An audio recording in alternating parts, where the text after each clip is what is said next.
సిమి ఉగ్రవాదుల ఎన్కౌంటర్ పై జాతీయ మానవ హక్కుల కమిషన్ సీరియస్ గా స్పందించింది.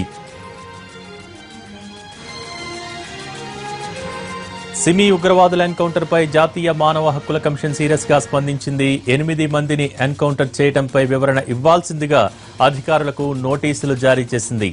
మధ్యప్రదేశ్ ప్రభుత్వంతో పాటు చీఫ్ సెక్రటరీ, రాష్ట్ర డీజీపీ, జైళ్ల శాఖ డీజీ, ఐజీలకు నోటీసులు జారీ అయ్యాయి. సిమి ఉగ్రవాదులు పారిపోయేలా చేసి తర్వాత ఎన్కౌంటర్ చేసినట్టు ఆరోపణలు ఉన్నాయి.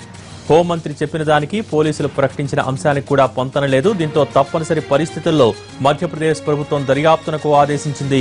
మొత్తం వ్యవహారంపై నివేదిక సమర్పించాల్సిందిగా ఎన్హెచ్ఆర్సీ ఆదేశించింది.